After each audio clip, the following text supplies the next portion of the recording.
Radio Infinita, idioma universal, con el auspicio de BCI Corporate and Investment Banking, presentan Mirada Financiera. La periodista Paulina Yarur analiza los principales hechos que mueven a los mercados financieros de Chile y el mundo. ¿Cómo están? Bienvenidos. Comienza a esta hora Mirada Financiera ya en este miércoles 12 de noviembre de 2014.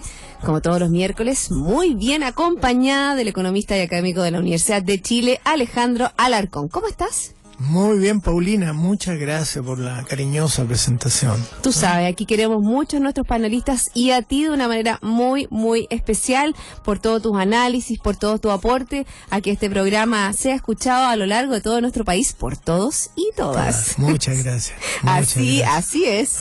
Muchas gracias. Vamos a hablar de un análisis que hiciste tú así medio hollywoodesco.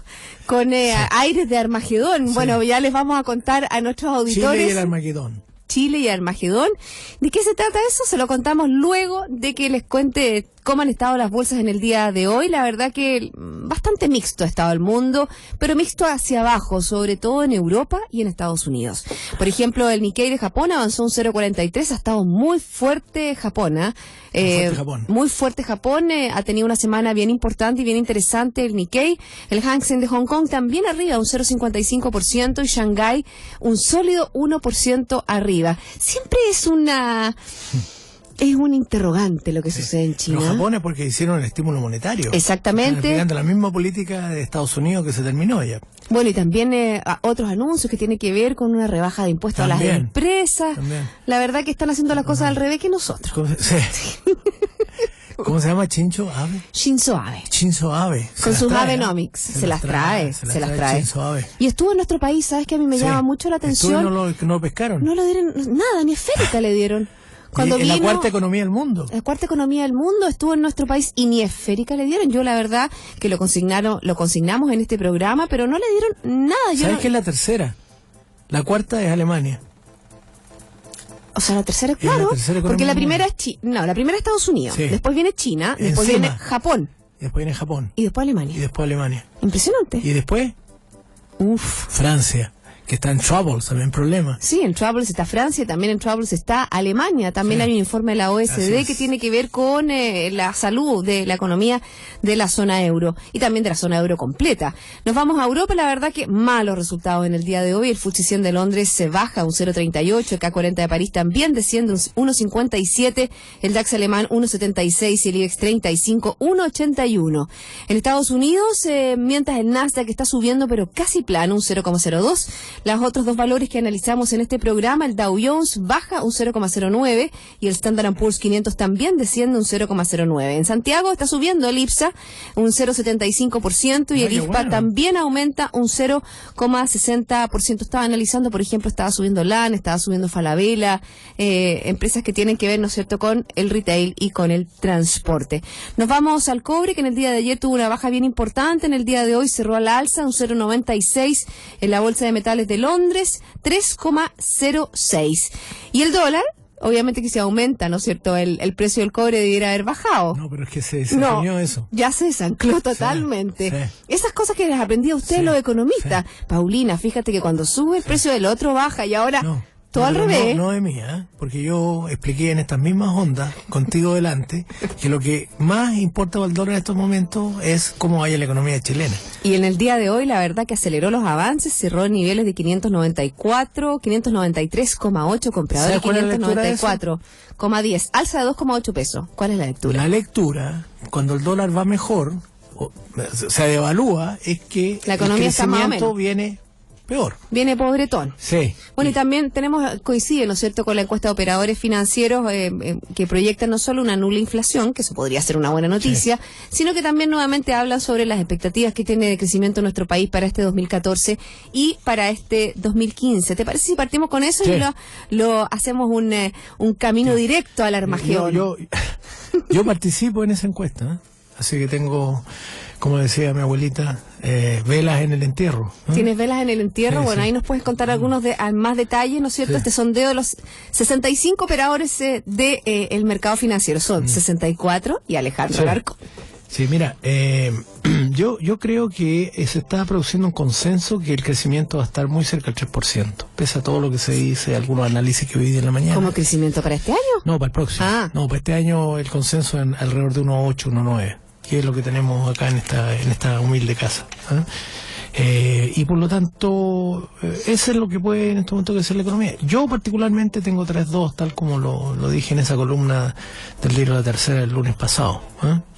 Y también de la tasa política monetaria habla sobre esta encuesta de operadores que se mantendría, ¿no es cierto?, por lo menos en los próximos 12 meses. Se va a mantener. Ahí va a ser crucial, Paulina, lo que ocurra con la inflación de noviembre y diciembre. Comparto que en noviembre va a ser 0 y probablemente podría ser levemente negativo, porque el tipo de cambio se ajustó bastante en las últimas semanas. Y por lo tanto va a mitigar los efectos de segunda vuelta que produjeron, entre otras cosas, el 1% que fue de octubre. Bueno, y también tenemos que poner atención en lo que pasa con las paltas y los tomates, porque te acuerdas que eso se explicaba, creo que dentro de la cifra que era un ítem bien alto. Exacto. Pero yo creo que es clave para el Banco Central que efectivamente la inflación de esos 2 meses agregada sea 0. Con eso la inflación va a terminar en la cifra de 5,1, porque la acumulada hasta octubre era 5,1, y si es 0 en los 2 meses va a ser 5,1 para el año. Por lo tanto, bastante más alta de lo que había previsto. Más alta. ¿Cuánto era? 4, ¿no? El Banco Central dijo que la inflación podía terminar arriba de 4%, pero no dijo que podía terminar arriba de 5%. Por lo tanto, si uno es pesimista respecto a ese número, podría decir que la inflación está desanclada, pero creo que no está desanclada. Porque la mayor parte de las estimaciones del mercado también están apuntando a una inflación cercana al 3% para el próximo año. O sea, es 3,3. Eso sería, diga 33. 3 de crecimiento. 3 tristes tigres, trigo trillaban. No, trigaban en un trigal. Siempre me costó eso con las T. Era difícil. Difícil. Bueno, en definitiva, de acuerdo a esos pronósticos, la economía chilena va a estar mejor el próximo año. Menos inflación y más crecimiento. Pero, como decía la columna, hay mucho espacio para mejorar, sobre todo por el lado del crecimiento. Exactamente, y sobre todo, ¿no es cierto?, por el lado de lo que son las expectativas, que tú también haces un análisis de lo que significa y el aporte que pueden tener las expectativas, y también el aporte que puede tener la política, porque ahí la verdad que dentro de lo que tú dices en esta columna, tú hablas un poco de que no todo se puede cifrar en las cifras económicas, no todo se tiene la culpa, la tienen las malas cifras, las desaceleraciones, la baja en las ventas, ¿no es cierto?, la baja en las importaciones de bienes de capital, que eso es muy importante, la baja en las inversiones, sino que todo eso está dentro de un marco que tiene que ver desarrollo político, manejo político del país. Bueno, contemos la copucha. Pues. Contemos la copucha. Yo estuve invitado gentilmente por un grupo a cual asesoro, y que no lo vamos a nombrar para no caer en la propaganda barata. Son muy buenos, en todo caso, no tiene nada que ver con eso. Pero este grupo tuvo la buena idea de invitar nada menos que al presidente Aznar, al expresidente del gobierno español, que es una persona que está totalmente retirada de la política en estos momentos, después de haber sido 8 años presidente, y no se fue muy contento de lo que rodeaba su propio partido político, según lo que pude deducir de su palabra, porque se cuida cada cosa que dice. Pero dijo una frase que a mí me dejó realmente impresionado, y que es más o menos obvia, pero que la diga un ex jefe de Estado que ha estado 8 años dirigiendo un país tan grande como España, tan importante para nosotros. Y la frase es: si la política va bien, la economía va bien. O dicho de otra manera, si en un país las variables económicas no son respaldadas por un buen marco político, independiente de las ideas que hayan encima de la conducción política, porque la política no tiene que ver necesariamente con las ideas de un determinado grupo que esté en el poder o un grupo que esté en la oposición. Tiene que ver con que la ciudadanía y las empresas perciban que hay una cierta armonía hacia el futuro. Eso se llama eliminación de la incertidumbre. Y por lo tanto, se me ocurrió, y se lo conté a alguien, y me dijeron esos alguien que escribiera una columna para La Tercera. Y la escribí. Así que los invito a leerla y creo que eso es lo que tiene que mejorar en nuestro país, porque en estos momentos la incertidumbre está causando que las expectativas, tanto de consumidores como de empresas, estén no en el suelo, están realmente bajas. Y tú, por ejemplo, ahí en esa columna es algo que también podemos comentarle a nuestros auditores. Habla sobre las posibilidades, siempre tratar de ver el vaso un poco medio lleno, porque hay posibilidades, o sea, obviamente que las tasas de interés están muy bajas. Exacto. Yo creo que tú decías que no habían estado tan bajas históricamente era una cifra, entonces es muy importante muchas veces como no solo, por ejemplo, para arreglar la situación financiera, renegociar, que puede ser una vía, también poder ver, ¿no es cierto?, en algo que tiene que ver con algo a largo plazo, como una vivienda. O sea, yo creo que hay herramientas que se pueden utilizar y que son útiles para las personas comunes y corrientes. O bienes de consumo durable que mejoran la calidad de vida, un nuevo refrigerador para la dueña de casa, un nuevo televisor para la familia. Pero la gente se asusta. La gente está asustada. Entonces yo creo que ese es el punto. Y eso quiere decir, por ejemplo, que lo que dice la teoría macroeconómica es que mientras más baja la tasa de interés, más alto el consumo. Es una de las variables que lo explican. Pero esa variable es borrada de cuajo cuando las expectativas son malas. En las ecuaciones los economistas le llamamos mu. Así mu es una letra griega, ¿no es cierto?, que concentra todas aquellas cosas que no concentran las otras variables. Y ahí, por cierto, está la expectativa. Y cuando eso es muy volátil, hay mucha incertidumbre, se toma toda la ecuación. Lo que quiere decir en castellano, que cuando mu es muy grande, quiere decir que hay mucha incertidumbre y la gente al final no consume de acuerdo a las variables económicas. O sea, tiñe absolutamente todo. Le pone un manto de duda a todo lo que podría ser una ecuación positiva. Exactamente. Muy bien. Eres un economista en ciernes, mira, y en definitiva, uno se tiene que acordar de mu. Porque es fácil acordarse porque es como una vaca, hace mu. Entonces mu es la variable que está explicando en estos momentos el consumo, o sea, incertidumbre. Y por eso que la gente está esperando el cambio y la dirección del viento, como yo digo, que era un chiste que no salió muy bueno. El cambio y la dirección del viento, ¿sabes? Sales a la calle y el viento cambia de dirección permanentemente. Entonces es más duda e incertidumbre. Y por eso yo hice un llamado, pero nadie lo escuchó, porque en realidad, como no soy un político, lo dejé medio cifrado. No, pues ahí yo te lo dije, el llamado que hiciste tú, el tema de la conducción política, que era tan importante. Exacto. Y también cualquiera sea los moros y cualquiera los cristianos, porque yo creo que y eso lo están recogiendo algunos grupos de la oposición, que claramente están en la oposición, gente de Amplitud, por ejemplo, con ese coqueteo que están teniendo, ¿no es cierto?, con son Andrés gente Velasco, que tiene una posición de oposición, pero yo la veo un poquito más abierta, un poquitito más de centro, y representa a mucha gente. Y eso obviamente que puede generar mucho, o si no, ya no está generando, o sea, si es que ya no está generando una gran cantidad de ruido. Va a generar, claro, genera ruido. Entonces eso es lo que queremos evitar. Ojalá que nos escuchen o que nos lean, y así podamos llegar a un mu normal y las variables tradicionales como el ingreso, la tasa de interés, ¿no es cierto?, y la riqueza expliquen el aumento del consumo y no sigamos con la cabeza un poco rayada. Bueno, exactamente. Eso con respecto al ámbito local. Me gustaría que termináramos un poco con las noticias que tienen que ver con nuestro país, porque obviamente que a partir, ¿no es cierto?, de esta encuesta de operadores financieros estamos a hablar también del tema político. Habló el ministro Alberto Arenas, el ministro de Finanzas, y ¿qué es lo que dijo? O sea, de esta rebaja en las proyecciones económicas, dice que no hay dos lecturas, que el 2015 será mejor que el 2014. Bueno, eso es de perogrullo. Claro, es tautológico, porque 3 es más grande que 1,9 o 1,8. Bueno, yo creo que es bien importante, y ahí nuevamente el ministro hace hincapié, y te lo quiero preguntar, al real aporte que puedan tener la infraestructura en el movimiento de la economía, porque ya vimos que la política monetaria no hizo lo suyo, no generó el movimiento necesario para que nuestra economía se activara. A pesar de la rebaja de 200 puntos básicos. Exactamente. ¿Qué pasa con esto? ¿Qué pasa, por ejemplo, con este plan de inversiones en transporte público por 4.200 millones de dólares, que se implementarán 27 iniciativas para agilizar en los próximos meses proyectos de inversión privada por 6.000 millones de dólares, que tienen trámites pendientes, que hay ciertos lomos de toro, que es necesario retirar?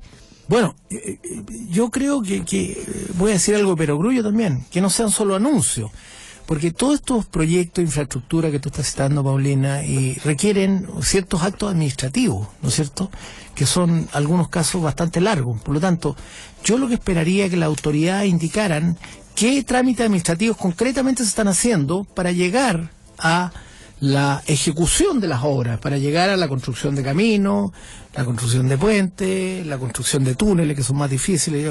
Yo me he hecho un experto por unas cuestiones profesionales en túneles.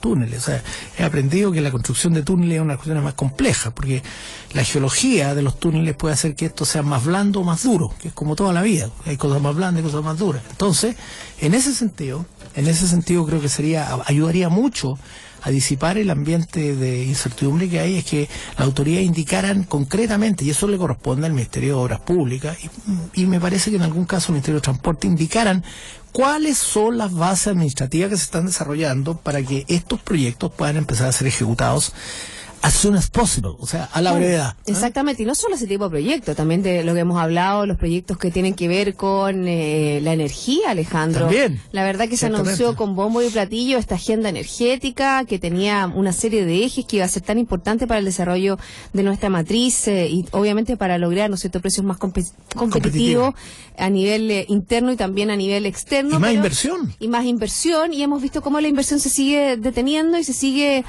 por ejemplo, el proyecto de ingeniería, no sé si leíste, fue esta semana, salieron cifras donde los proyectos de ingeniería habían bajado, es más de un 50%, claro. Son cifras que son no buenas. Ligada al sector minero, sobre todo. Exactamente. Porque hay una gran cantidad de proyectos que no son viables con los costos de la energía en este momento. Entonces tú tienes toda la razón. Ahí tenemos que avanzar a cuestiones concretas. O sea, de aquí tenemos que pasar de los anuncios a las cuestiones concretas.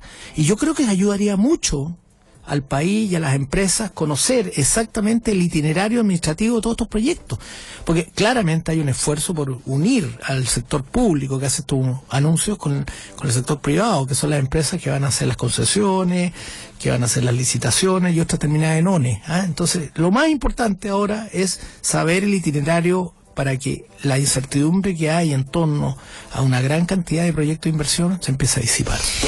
Exactamente. Bueno, es momento de hacer una pausa, Alejandro. Estamos conversando con Alejandro Alarcón, el economista y académico de la Universidad de Chile. Yo antes les quiero comentar que en sus decisiones financieras, BCI Corporate Investment Banking está junto a usted con un modelo de atención integral único que aporta valor y una ejecución distintiva. Sentémonos a conversar. Quédese con nosotros. Hay más Mirada Financiera. BCI Corporate Investment Banking. Un socio estratégico con un modelo de atención integral único y un banquero de relación que le entregará las mejores soluciones ante desafíos complejos, con ideas innovadoras que aporten valor y una ejecución distintiva en negocios de gran escala. BCI Corporate Investment Banking. Sentémonos a conversar.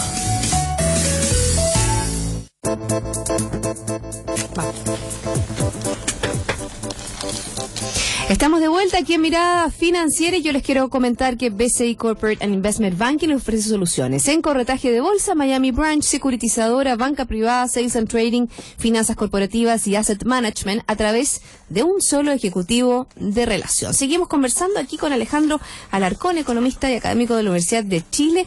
Nos vamos al ámbito internacional, lo anunciábamos cuando comenzamos el programa, Alejandro, tiene que ver, ¿no es cierto?, con este indicador adelantado que hace la OSD sobre este crecimiento de la zona euro que pierde fuerza. Bueno, es de perogrullo, sí. O sea, hemos visto, ¿no es cierto?, cómo las mayores economías, la segunda y la tercera mayor economía de la zona euro están en recesión. Estamos hablando de Italia, estamos hablando de Francia, y también hay paños bien rojos en Alemania, porque habla un poco de las principales economías del mundo, ¿no es cierto?, muestran un esfuerzo, un desempeño estable, está hablando de Estados Unidos y Japón. Pero la tendencia con respecto a la zona euro no es buena. El índice, por ejemplo, para Alemania se ubicó nuevamente por debajo del promedio de largo plazo, al bajar, ¿no es cierto?, la evaluación desde, bueno, estamos hablando de 99,6 a 99,8, la verdad que, pero es la tendencia, es la tendencia. También el Banco de Inglaterra recorta la previsión de crecimiento para el Reino Unido. En una décima. Exactamente, al 2,9% también, y también para el 2015. Hablemos un poco de de lo que está pasando, de los aires, de las dificultades que todavía hay en la zona euro. La zona euro está en un complejo problema político. Nuevamente, la relación entre la política y la economía. ¿Por qué? Porque el duro ajuste que enfrentó Europa después de la caída de Lehman Brothers a fines del 2008 llevó a esta zona a sufrir unos tremendos impactos, sobre todo en la tasa de desempleo, y todo esto seguido de una austeridad tremenda que sobre todo pregonaba la señora Merkel, que en el fondo Alemania es el dueño de la plata. O sea, Alemania ha financiado la mayor parte de los fondos de estabilización, Alemania financia el Banco Central Europeo, que es central en este análisis, y ciertamente le están pasando la cuenta a la señora Merkel, y además Alemania está mostrando una debilidad económica porque no ha hecho tampoco reformas, pese a todo lo que se dice, que aumenten su productividad. Entonces, ¿en qué se convierte en esto? Que tuvimos la mala noticia que el segundo trimestre de este año Alemania cayó en un menos 0,2. Y hay serias presunciones que el tercer trimestre, que lo vamos a conocer en estos días, va a ser negativo. Eso va a significar que Alemania está en recesión, y eso le va a dar va a convertir un poco los mercados globales en sacudidas bastante fuertes. Y eso, por ejemplo, también se vio un poco en el espaldarazo que le da el presidente del Bundesbank a Mario Draghi. Siempre había sido muy reticente a todo lo que podía hacer, ¿no es cierto?, el jefe de la banca de la zona euro con respecto a mayor estímulo monetario. Entonces hay también un cambio de giro, porque ellos están viendo que se les vino la recesión encima. Se les viene la recesión encima, y bueno, y es conocida la relación tensa que hay entre Mario Draghi y la señora Merkel. Hay muchas caricaturas, muchas fotos que pone el Economist, y realmente un poquito le están pasando la cuenta a la señora Merkel, porque ella ha sido la campeona de luchar por la austeridad. Yo creo que es bueno, pero no está dando los resultados, porque la austeridad al final no ha significado que economías como la española, como la italiana, donde también Mario Draghi está teniendo una batalla muy dura por la reforma que quiere implementar, hayan logrado aumentar significativamente el empleo. Y hay una cuestión más delicada, que los premios por riesgo, tanto en España, en Italia, ¿no es cierto?, que eran las dos economías que se observaban con mayor atención después de la crisis de Lehman Brothers, han sido reducidos sustancialmente. Por ejemplo, España tiene un premio por riesgo que se paga sobre el bono alemán de 130, 140 puntos básicos, y vienen de 700 cuando llegó Rajoy al gobierno. Pero no se ha eso traducido en mejores condiciones crediticias. O sea, los bancos no han traspasado esas tasas de bonos soberanos muy bajas a los consumidores y a las empresas. Entonces ahí viene la segunda crítica. No solo este mejoramiento de las condiciones económicas ha mejorado el mercado laboral en Europa, y particularmente en España e Italia, sino que también las condiciones financieras, que han mejorado sustancialmente, no han sido traspasadas a las empresas y a los consumidores, y por lo tanto sigue la zona euro estancada. Y ahora, con la mala noticia de Alemania, el cuadro es perfecto. La tormenta perfecta. Aquí tenemos algunas cifras que se dieron a conocer con respecto a Europa, que tienen que ver con la producción industrial para septiembre, que fue de un 0,6%, ubicándose levemente menor a lo esperado. Si bien este registro es un poquitito más alto del mes anterior, igual se considera, ¿no es cierto?, continúa reflejando estos signos de debilidad en los componentes de la actividad. Va a ser clave, ¿no es cierto?, este PIB del tercer trimestre. Yo creo que va a ser bien interesante. También en Estados Unidos va a entregar un PIB revisado a los próximos días. Dicen que viene un poquito más bajo. Pero va a estar en una trayectoria ascendente. Sí. No, yo lo que agregaría a lo que tú estás diciendo, Paulina, es que aquí es inminente un estímulo monetario al estilo norteamericano también en Europa. Eso es lo que más se resiste, y por eso que el mensaje del ministro de Finanzas es clave. Le están pidiendo a gritos todos los países menos Alemania, por la señora Merkel, que haga un estímulo monetario, o sea, que salga a comprar todo tipo de instrumentos financieros, privados y ciertamente bonos, el Banco Central, y llene de liquidez la zona euro, porque no aguanta la economía cayendo de esta manera.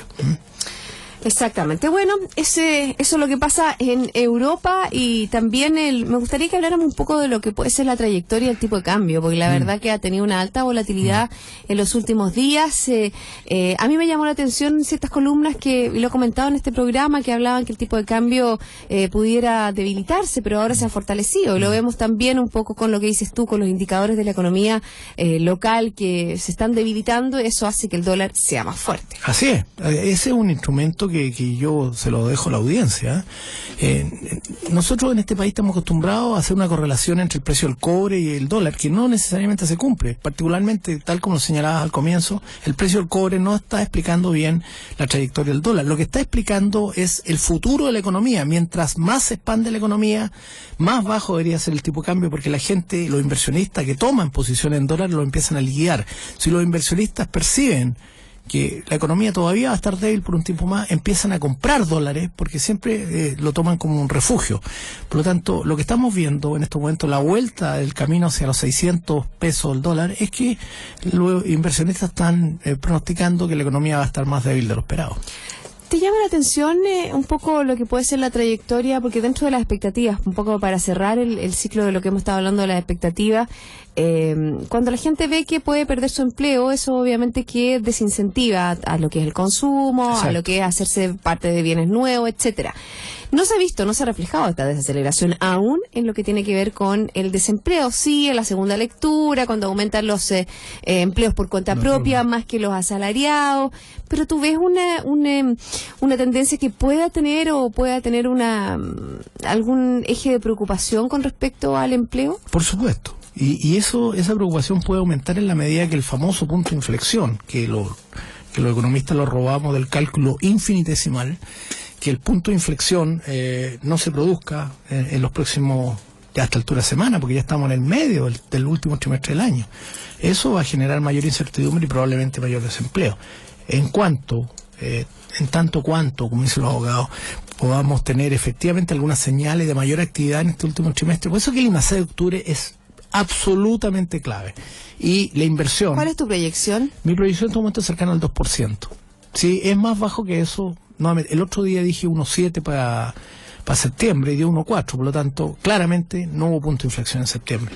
Ahora, si queda muy por debajo del 2% el IMACEC de octubre, la misma historia. Si da 2 o más, estamos en otro campo de juego. Seríamos medio complicado. Vamos a ver, esto va a ser anunciado los primeros días de diciembre. O sea, estamos cerca, porque además estamos cerca de Navidad, fíjate.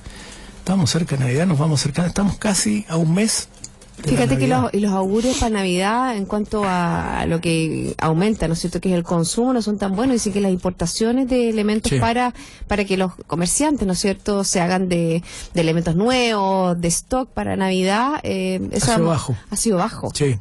Por eso, ahí yo creo que a eso está respondiendo el dólar también, en 594, claro. Cerca de 600, ¿no? ¿Ah? Exactamente. Entonces, yo creo que las autoridades tienen que tomar muy en cuenta todas estas señales que estamos recibiendo para acelerar el proceso de activación de la demanda y, sobre todo, mejorar el diálogo político. Una última pregunta, Alejandro, sobre una noticia que tiene que ver con ciertos bancos internacionales, estos, ¿no es cierto?, reguladores globales que imponen multas de 3.400 millones de dólares a 5 de los principales bancos del mundo, entre ellos el Citi.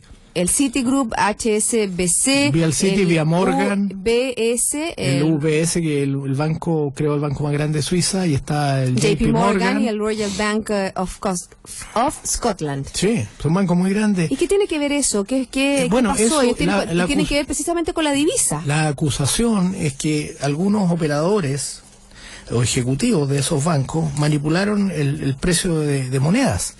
Y con eso hicieron perder dinero a sus clientes. Yo creo que es una acusación muy delicada.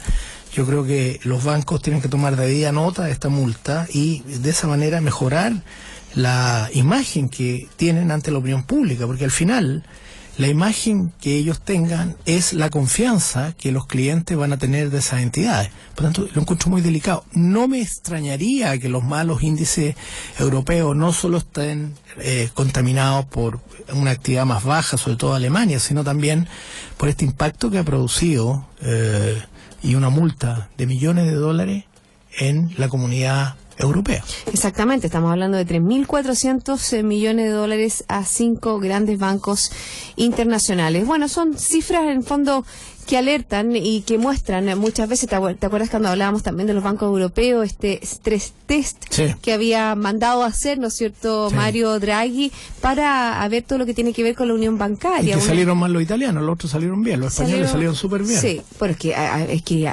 España tuvo que hacer una reestructuración, un ajuste tremendo. Acuérdate, ¿cuántos fueron? ¿Unos 2 años atrás? Yo tengo un cuadrito donde sale cuántos bancos eran y cómo esto se fue convergiendo y a mucho, que es la típica consolidación que se produce después de una crisis. Exactamente, todas estas caixas relativas, ¿no es cierto?, a lo que eran el sector inmobiliario, que se fueron reduciendo y se fueron, ¿no es cierto?, concentrando, reestructurando, consolidando. Esa es la palabra, consolidando. Pero ese es otro tema. Pero lo principal de la banca en Europa es que no le pasa la plata a los que consumen y a los que producen, que son las empresas. Si ese círculo no se rompe, la reactivación la veo muy lenta. Así ha estado el mundo en el día de hoy. Alejandro, 1.000.000 de gracias por haberme acompañado. Hasta el próximo miércoles. Gracias, Paulina. Y a todos ustedes, sigan en compañía de Radio Infinita. Nos reencontramos mañana a las 2 para dar una nueva mirada financiera.